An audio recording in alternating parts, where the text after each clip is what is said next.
Councillor. Yeah. I'm told, yes, you would like to speak, Mr. Bishop. Please do. Ladies and gentlemen, Bronwyn Bishop.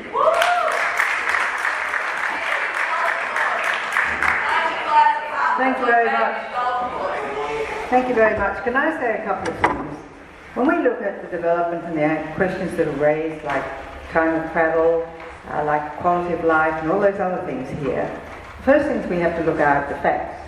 Fact of the matter is, here, in this part of the peninsula, and indeed the lower part as well, but mainly the area that makes up Mackellar as it is, the unemployment rate is less than 3%. In other words, it is deemed to have full employment.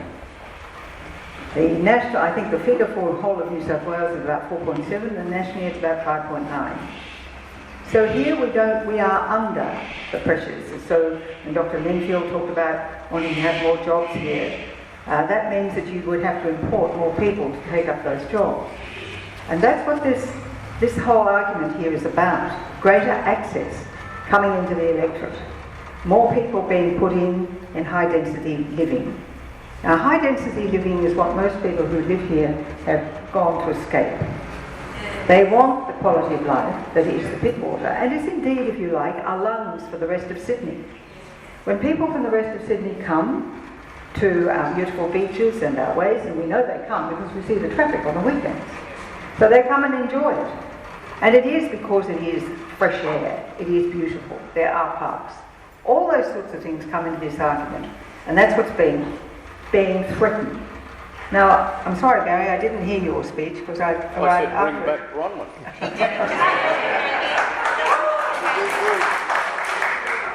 Well, thank you for that, and you and I, as you know, we've been across the political divide for a long time, but we have often come together on issues that affect our local people. The people I was elected to represent, and the people that Barrie came to be a part of.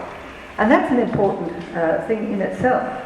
And when Bob spoke of his experience of having been on Warringah Council, and how Warringah Council would take the rates from the North, A ridings that used to be known as, and spent in the South with no work being done in the North, it was a very real issue. And that petition and that work that went on to create Pittwater was in fact something quite unique in the history of local government in New South Wales, the creation of a new council. And it did work well. And so I was disappointed, quite frankly, when the council didn't take legal action, as other councils had, to maintain it. And it wasn't an issue that I backed away from. It wasn't an issue that said, oh, I'm your federal member, so I won't get involved. I did get involved. I said, I do not believe in enforced amalgamations. I do not, will not, and still do not believe in forced amalgamations. Where there is a voluntary amalgamation, fair enough, but not where it's compulsory. And indeed, if you look at the issues across the whole of this peninsula, they are very different. And the needs and wants of the different communities are very different. Pittwater does not want to be like Manly, and Manly does not really want to be like Pittwater. There is desperate need to be done about DY and the whole of that environment. A lot of work needs to be done to improve that.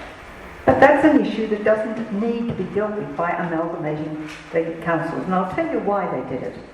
And I was sitting at a function where the reason was given by a member of the current government. And the reason was given, there were 157, I think, or 52 councils across New South Wales. And that was too many people for the state government to have to talk to. So if they amalgamated them, they would have fewer people to have to talk to. But the more you amalgamate, the further away you get from your local representative. It's called local government because that's where you go with the day-to-day issues that are worrying you. And it doesn't matter how small it is, whether it's a question of having your garbage looked after, whether it's a question of potholes on the road, whether it is a question of planning for the local area and local desires. And that's why we have local government. State government looks after giving you utilities, giving you power, giving you water, giving you all those mainstream things. And then federal government looks after the things that are in the national interest. But there's one fundamental thing that all three join, and must do so. And that is to care what the individual thinks. what the individual Australian wants for their way of life, what sort of government they want, and what they say matters. And that's why I've always defended the 3 levels of government. They all do something different. And it is vital, in my way of thinking, that we keep local government local and close to the people.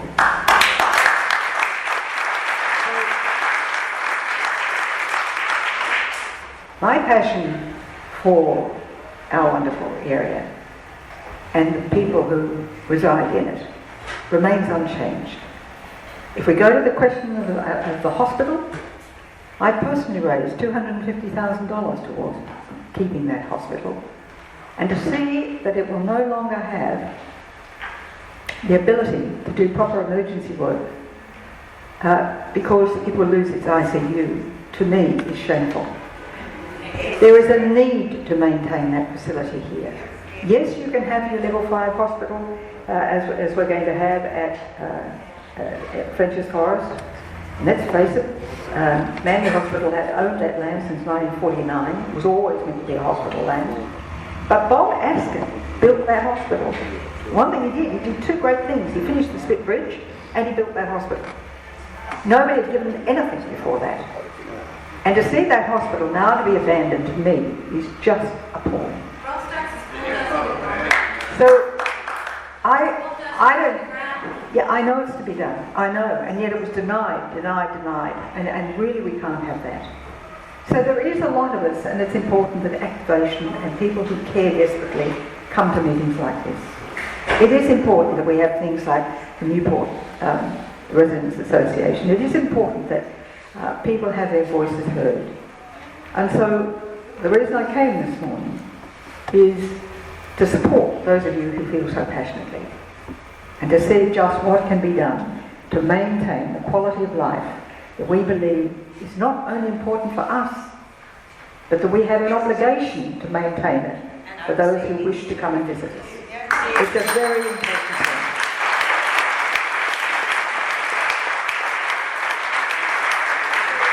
We're not being nimbys. We're not saying not in our backyards. What we are saying is that this place matters, that it is important to the whole of the design of the entire city of Sydney. The most desirable place in the world, in my view. And so, don't let you be pushed around and be told you're selfish or you're greedy or you're this or you're that. You're not. You're caring about what matters to you, and you're caring about the greater benefits that can flow to people who love to come and enjoy it with us. So, thank you, Mr. Chairman, for letting me say a few words. Can I simply say, this is a local issue, but it is bigger than that in the sense that principle is in place. Thank you, Bronwyn Bishop.